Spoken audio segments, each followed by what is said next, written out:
সকালবেলা হাওড়া থেকে যে সিঙ্গুর আন্দোলন লোকালটি ছেড়েছিল সেটা তারকেশ্বর যাচ্ছিল, কিন্তু সিঙ্গুর স্টেশনে সেই গাড়িটিকে আটকিয়ে দেন মন্ত্রী বেচারাম মান্না।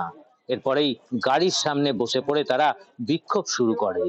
2009 সালে রেলমন্ত্রী মমতা বন্দ্যোপাধ্যায় তিনি সিঙ্গুরের মানুষ আবেগকে সম্মান জানিয়ে এবং সিঙ্গুরের মানুষের স্বার্থে একজোড়া লোকাল ট্রেন দিয়েছিলেন।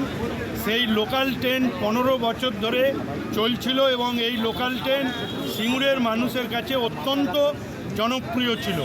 সেই লোকাল ট্রেনকে হঠাৎ করে পূর্ব রেলে তারা তুলে নেবার জন্য নির্দেশিকা জারি করেছে।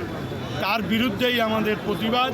তার কারণ এতে সিঙ্গুরে এই লোকাল সিঙ্গুরের মানুষের আবেগ যেরকম জড়িয়ে রয়েছে এবং সিঙ্গুরের যাত্রী পরিষেবার ক্ষেত্রে এই লোকাল ট্রেন অত্যন্ত সহায়ক ভূমিকা গ্রহণ করছে। আমি এটার বিপক্ষে।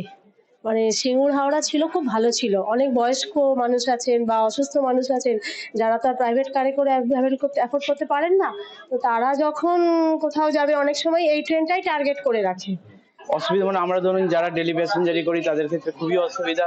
আমরা ওদিক থেকে আসলে হাওড়া পর্যন্ত যেতে আমরা আমার বাবাকে বা বয়োজ্যেষ্ঠ যারা যায় তারা বসে যেতে পারবে না, কিন্তু এখান থেকে হলে কি হবে, তারাও বসে যেতে পারবে আর আমি যেতে পারবে। কিন্তু এদিক দিয়ে আমি তো বলবো মনে হয় সারাপুলি বা শ্রীরামপুর লোকাল আছে সেগুলো তাহলে সিঙ্গুর করে দেওয়া হোক। সিঙ্গুরটাকে যখন তুলে দেওয়াই হলো, সিঙ্গুর তো আজকের নয়, সিঙ্গুর অনেক দিনকার, বহুদিন আগে সিঙ্গুর লোকাল ছিল।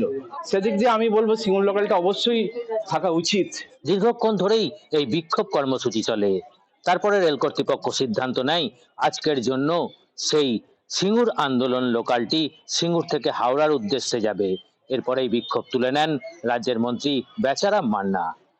তবে তিনি জানিয়ে দিয়েছেন আগামী কাল থেকে যদি এই লোকাল দুটিকে এক্সটেনশন হিসাবেই চালানো হয় তাহলে কিন্তু পুনরায় আবার আন্দোলনে নামবো।